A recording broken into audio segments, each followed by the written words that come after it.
Welcome, quiet soul. You always hear what others miss. So today you are the listener history has been waiting for.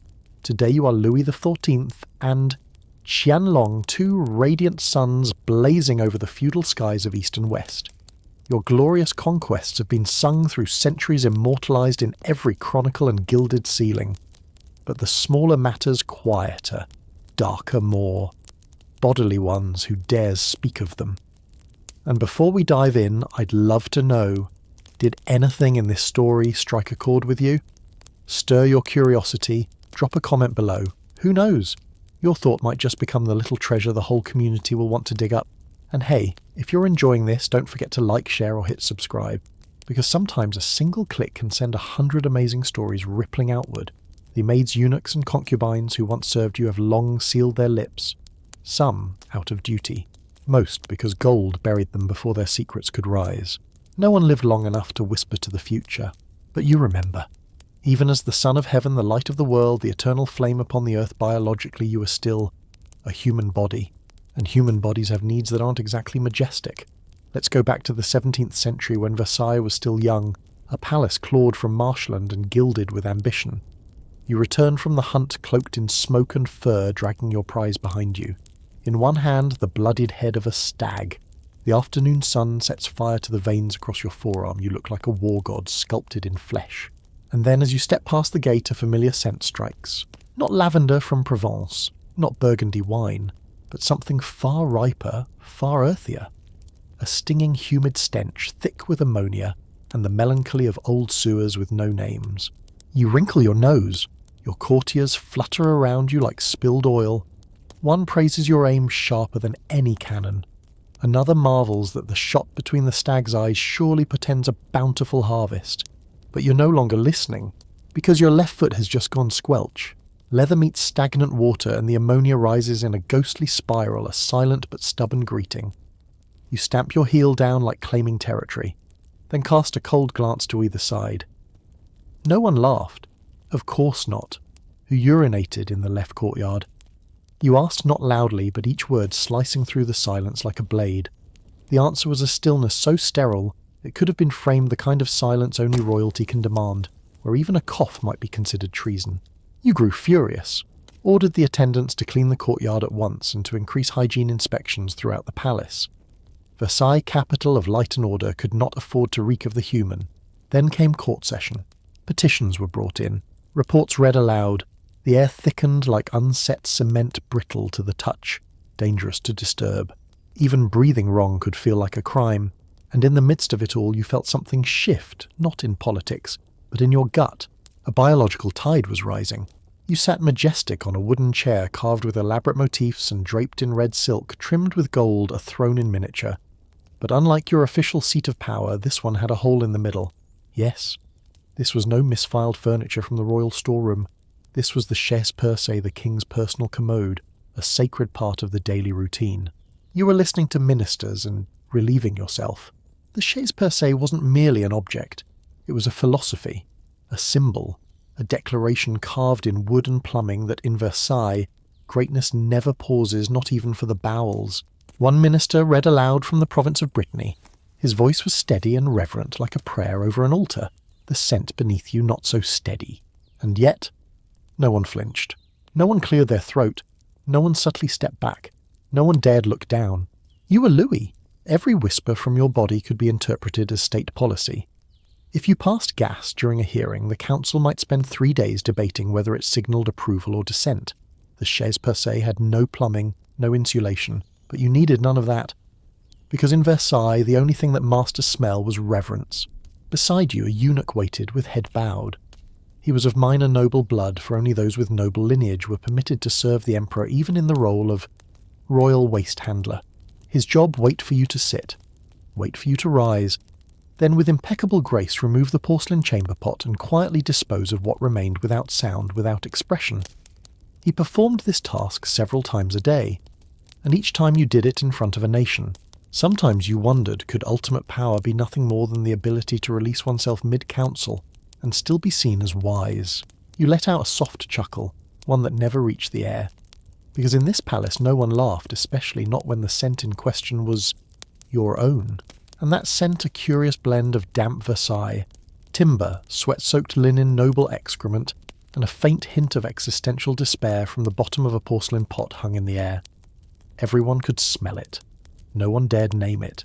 Because if Louis doesn't smell good, then what in France still can? You sat there presiding over the fate of the kingdom one slow drip at a time. Versailles had no toilets, but Louis, you had become the central bathroom of the regime, and that chair with a hole that might have been the real throne all along. You leaned slightly, not too fast, not too slow, just enough for the attendant to know the imperial release had ended. The chamber pot handler, a count from Gascony, perhaps stepped forward. Bowed low, his forehead nearly touching the chair. With both hands he lifted the porcelain bowl from its wooden alcove, as if transferring a sacred relic. You didn't look, but you knew the procedure well. The chamber pot would be rinsed with warm water soaked in herbs, wiped down with linen, and then returned to a sealed compartment behind the main hall, where quite literally the excretory history of the French monarchy was archived. Another servant approached this one from the cleansing unit, carrying a linen cloth scented faintly with peppermint and white vinegar. No orders were spoken, no questions asked. You shifted your hip ever so slightly. The gloved hand moved in, completing a task no one ever dared imagine while gazing up at the gilded ceilings of Versailles. The cloth, of course, would be burned, because Louis XIV did not reuse anything that had touched his imperial anus, not out of luxury but out of principle. You straightened your coat, adjusted the lace at your cuff. The reading of state matters continued as if nothing had happened. And indeed nothing had, other than the nation being governed from a chair with a hole in it. The audience ended, you rose, every courtier bowed to the floor. You returned to your chambers where a fresh outfit awaited, along with 3 new linen undershirts. It was time to bathe. You extended your arms. 3 attendants approached as if performing the anointing of a sacred relic. Your hunting garments stiff with dried blood at the cuffs, the stag's trail forming a rough map across the fabric, were unbuttoned with silk-gloved fingers, each pleat unfolded with reverence. Then came the linen woven from Cambray's finest looms designed to touch only royal skin. It had hugged your body for hours, absorbing sweat-trapping toxins soaking in the scent of man. Now it would be replaced. You did not use water. Since the day you ascended the throne, you understood moisture was for the masses.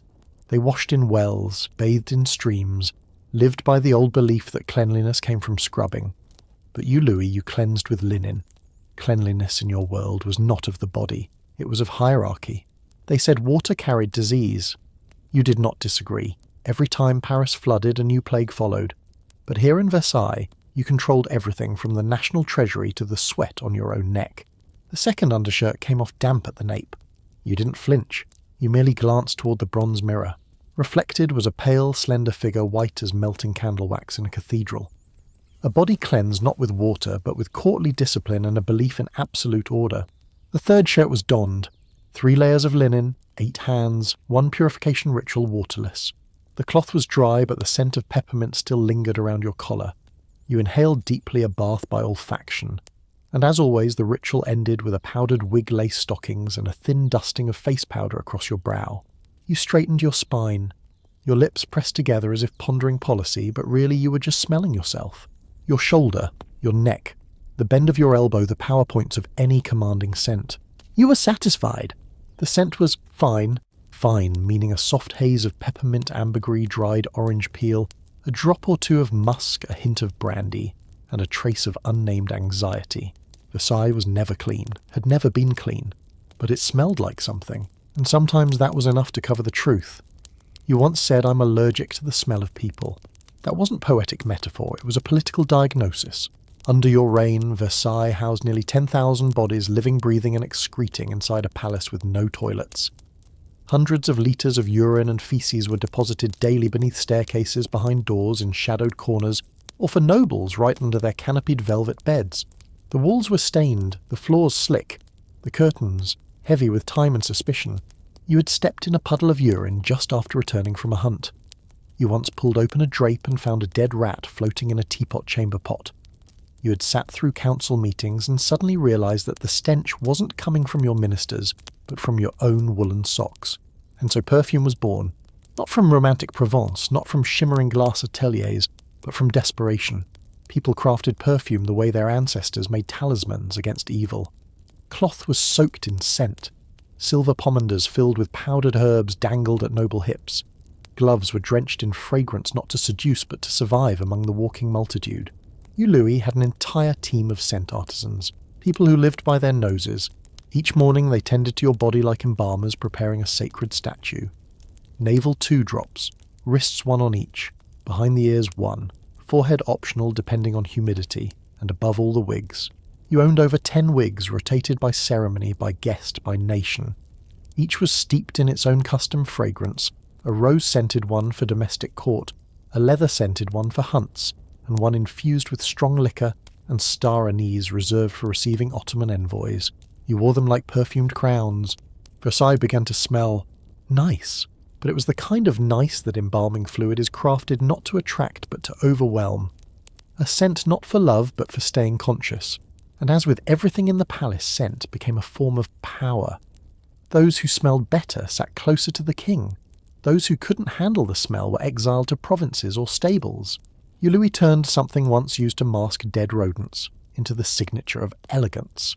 Today, when people speak of French perfume, their eyes glaze with longing. But you know the truth. It didn't begin with a love of flowers. It began with the fear of human odour. It began in Versailles, in a palace without toilets, in a council chamber where you nearly fainted from your own scent. And thus French perfume was born, not as an ornament, but as a fragrant form of defence. You, Louis XIV, left behind a Versailles that reeked of grandeur and mould, a palace drenched in perfume, and aristocratic buttholes. With every step you took a scent trail of obsession, followed strong enough to compel Paris to invent an entire industry, just to hide the smell of humanity. But now you are no longer Louis. You are Qianlong Emperor of the Qing dynasty, the son of heaven in the east, a man who could smell and smell with great precision, not the delicate perfume of roses pressed into gloves, but the real thing, the odour of the people in the markets of Beijing, the silt and refuse drifting through the Grand Canal, the sweat of soldiers after 7 days stationed in the barracks, and the dense, unmistakable musk rising inside the Forbidden City, wafting not from the courtyards, but from the very officials reading memorials before you. You did not care for this smell. You did not want to govern an empire beneath the stench of decomposing animal carcasses and chamber pots left behind screens by forgetful eunuchs. And so you issued an edict, the Great Qing Cleansing. It was not a political reform, but a campaign to purify the empire one breath at a time.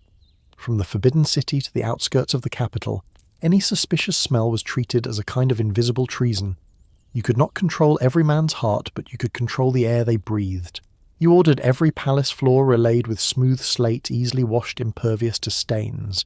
You had new drainage wells dug standardized ash bins built for burning the imperial household's used toilet paper, and directed a full inspection of the waterworks from Lake Jingming, including the removal of moss, the rinsing of pipes, and the polishing of every bronze spout that came in contact with the dragon's body. You issued another decree: no urination or defecation in the upper garden. The place had cranes, peonies, the scent of human waste you believed could offend the gods themselves.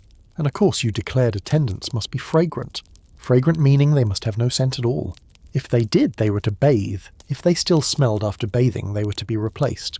Every palace maid entering the inner court was required to chew a slice of ginger, before speaking to cleanse her body daily with cloth soaked in cinnamon water, and once a month to soak and peel the soles of her feet in salted apricot vinegar.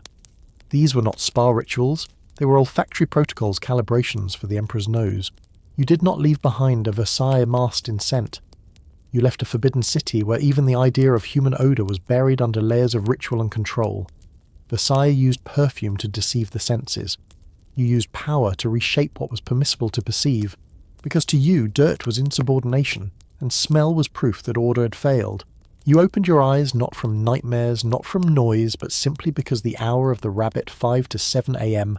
had arrived, the sacred time when, according to the rhythms of heaven and earth, the lungs descend and the body releases, and your body, as always, never missed its cosmic appointment.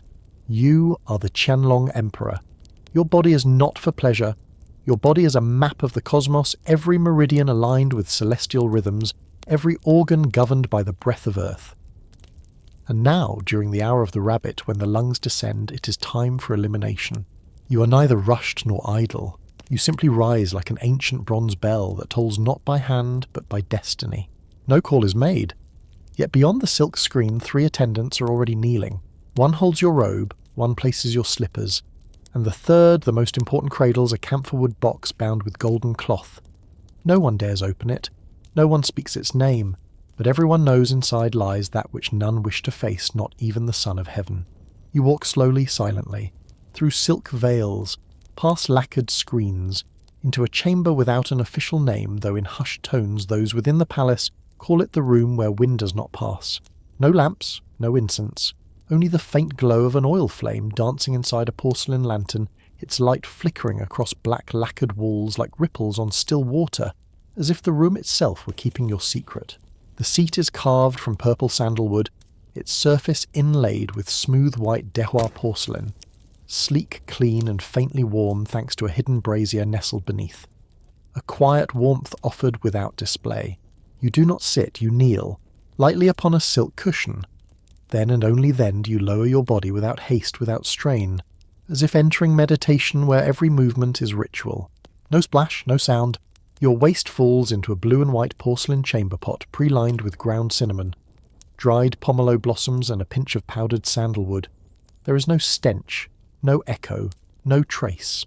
When finished, you do not rise immediately. You sit still for 3 measured breaths, not to rest, but to reset the order of your internal organs, as if tuning a celestial device. A palace maid enters, her head bowed so deeply her neck disappears. She does not look, she does not speak, she does not touch. She merely lifts a cloth of brocade soaked in salted apricot essence, and gently cleanses the surrounding skin, each stroke as reverent as if wiping a sacred relic. Motion without contact. Purification without imprint.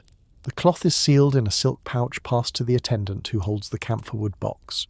That box, unmarked, unopened, will leave the Forbidden City through the northern gate before dawn, taken beyond the city walls to the well of falling stars and lowered into its depths. Return to the earth, return to the dark, leaving no trace behind. Because you are the Son of Heaven, and everything that leaves your body, even waste, must return to nature in accordance with cosmic law. You rise, unassisted. A new day begins. But for you politics, the body astronomy and moral order all emerge from the same source, a stone seat in a chamber no one dares name. Before court is convened, you undergo one final ritual, the moment you cherish most each day, the bath. Every morning after your internal channels have been cleared, after all vital energies have resumed their proper flow, you proceed to the rear of the studio of pure thought, where the water passage hall awaits the Emperor's private bathing chamber. No one in the palace calls it a bathroom. They merely say the place where water passes through. Because water is not to be detained. Water is not to be commanded. Water must be invited. The room is tiled in white stone, polished smooth, but deliberately non-reflective, for the body of the Son of Heaven must never be mirrored. The sacred must not be duplicated. Purity must not take human form. At the centre stands a large copper basin, not cast in one piece, but assembled from 8 separate panels, each engraved with a single character: stillness, coolness, purity, no vapours, no filth, clarity, formlessness, silence. 8 characters, 8 laws of water, and 8 commandments for the ruler of all under heaven. You do not enter while the water still steams.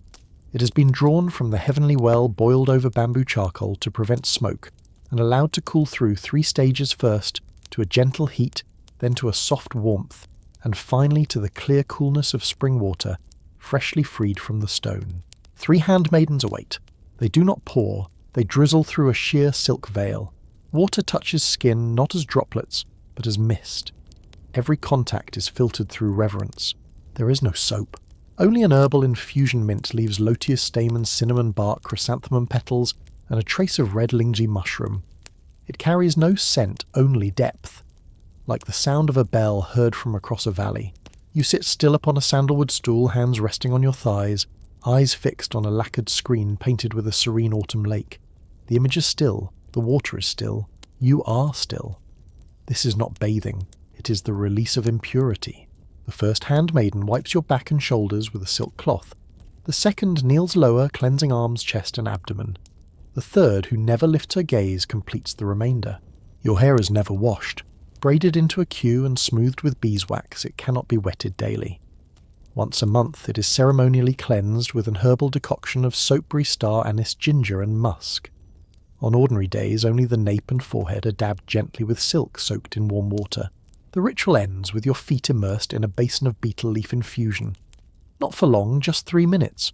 long enough to draw out dampness and guard the soles from cold. For an empire begins with the feet, and they must never know chill. You are dried with care, your heels dusted with a blend of powdered gypsum and cinnamon. You're dressed in an underrobe of silk embroidered with drifting clouds. Inside, the fabric, fine-ground pearl powder has been sprinkled not for fragrance, but for sterilization. Your ears are cleaned with slender sticks wrapped in fresh bamboo paper, never reused. You step out, no perfume, no trace of medicine, only a scent difficult to name, the purified fragrance of power. And in the Eastern Court, everyone knows if the Emperor has just bathed the air around politics that day. Changes. You are Qianlong, son of heaven, the sovereign embodiment of order in a dynasty rich with culture, firm in law and pungent in its palace corridors. Yet even as you ponder the fate of empire, your thoughts return to one person, your mother, Empress Dowager Chongqing, the woman who once cradled you, who whispered the character endure into your ear as you were still learning to stand, has grown old. Her knees are weak, her energy diminished. Each trip to relieve herself has become a battle, lowering onto a wobbly chamber pot, bracing her hands against her knees, lips clenched like she's bracing for punishment. Her maids carry the pot away on silver trays, eyes downcast steps, careful as though escorting a shameful secret. Each time you see it, it feels like someone is sweeping a feather duster across your heart, not painful, but tender and raw. She is the Empress Mother, the model of all women under heaven, and she must struggle with a chamber pot. You would not allow it. The physicians wrote prescriptions, but you issued something else a blueprint, not for medicine, but for a chair. You summoned carpenters from Suzhou and Shenyang, even craftsmen who specialized in altar furniture from Jiangxi, not to build a new throne, but to create a seat worthy of a mother's dignity. A seat she could lower herself into with ease, rise from unassisted, and remain regal all the while. And so the first imperial commode in Qing history was born. It was never called a toilet. No one dared utter chamber pot. The name was tiptoed around as if it had a sense of smell. Within the palace it was whispered only as the quiet seat, Ting Zuo. It was carved from sandalwood, the same aromatic wood used in noble coffins, evoking timelessness. The seat's surface featured a half-open lotus motif centered by a discreet opening rimmed in pure silver. It tilted gently forward for easier standing. Beneath a white jade-glazed ceramic bowl sat on a triple-layered copper support surrounded by compartments of straw ash for insulation, and trays filled with cinnamon bark, dried pine needles, and sun-cured citrus peel to absorb moisture and mask odour. The room never called restroom was discreetly located behind the Palace of Tranquil Longevity, next to a window that opened onto a bamboo grove. The floor was paved with smooth blue stone. A single calligraphy scroll hung on the wall, purity brushed by your own hand. On the first day you didn't visit. You merely stood at a distance, watching the maid return with the tray, her face calm, her steps steady. No more awkward gait, no more shrinking movements. That evening your mother summoned you. She didn't praise, she didn't thank. She simply nodded, eyes steady and unblinking. Well done, a son with filial piety is favoured by heaven. But you did not stop at filial piety. If the Empress Dowager deserved a clean place, why should your concubines, maids and eunuchs, be left to crouch behind screens sneaking shamefully over chamber pots? You issued a decree 3 quiet lavatories were to be built in the Forbidden City. One to the east for the imperial consorts, one to the west for the palace staff, and one between the Eastern Hall and the Studio of Pure Thought, where you often received envoys or reviewed memorials deep into the night. They were not gilded nor inlaid with jade, but they were clean, discreet, and systemized. The floors were slightly sloped to direct waste into hidden drains. Waste didn't mingle with the city's sewers. It travelled its own sealed route, exiting the palace quietly through a side passage in the northern wall. Each stall had a fixed ceramic chamber lined with straw ash, silver-lidded, replaced daily. The eunuchs in charge of gate opening, quiet lavatory, wore special robes, walked in wooden clogs, and carried bronze lids to cover the pots to contain the scent. No one saw them. No one smelled them. But everyone knew that place was tended. Odour control followed, ritual dried cinnamon bark was burned. Anise blossom water was sprayed. On the first of each month, aromatic stones were refreshed at the base of each wall. From that point forward, scent in the palace was no longer shameful. It became managed, and you, Emperor Qianlong, didn't need to raise a sword to rule. You merely had to point at a small door, and the atmosphere of an entire empire shifted. You didn't stop at your mother's quiet seat. From filial piety grew governance. You built the only 3 places in the Forbidden City that could truly be called public restrooms. though of course public still meant nobility. Each was hidden, reserved for specific high ranks, one for the Empress Dowager's attendants, one for imperial consorts, and one just behind the studio of pure thought you kept for yourself for those long nights spent reading memorials by candlelight. As for the rest, princes, nobles, ministers all still used chamber pots, and each pot had its own style. Hessian, the only man in history rumoured to vet civil appointments while on the toilet, was no exception. He recounted that moment with pride as if it were some sort of national legacy. One day you asked him, "I heard you once received a petitioner while relieving yourself." He stroked his beard and nodded like a Taoist sage. "Yes, your majesty. A man begged me for a post. I was occupied, so I told him to speak from behind the curtain." Could he smell it? He could, but he called it fragrant. Said it was like agarwood in a cold night. "You tried not to laugh," Hessian continued gravely. "I believe your majesty. A proper statesman should even make his waist agreeable." You nearly burst out laughing, then paused. An empire, you realize, sometimes needs men who can joke in earnest. The next day you quietly issued an edict. No one may construct a lavatory larger, cleaner, or more fragrant than those of the imperial palace. And so, those 3 unassuming restrooms scattered across the Forbidden City like guardian stones became discreet emblems of power. Not because they were opulent, but because they were regulated. And that night you sat alone. You had once been Louis XIV, seated on a throne with a hole conducting state affairs amid the scent of ammonia. You had once been Qianlong, soaking in lotus-infused water, issuing decrees to ban unruly odours from sacred halls. You had smelled, you had gone, you had bathed. And more than anything, you had come to understand. Even emperors must answer nature's call. 2 civilizations, one spraying perfume on refuse, the other gilding manholes with golden dragons, both striving to transform the all-too-human into something divine. Now night has fallen, Versailles has shut its doors, the Forbidden City has gone dark, the throne has been wiped clean, the pot has been emptied. You are no longer Louis, nor Qianlong. You're just... You lying in bed listening to history whisper like a late-night lullaby, smiling to yourself. Because at the very least, you have a toilet of your own. Sleep well. Tomorrow history rises early and there are many more stories waiting to be told.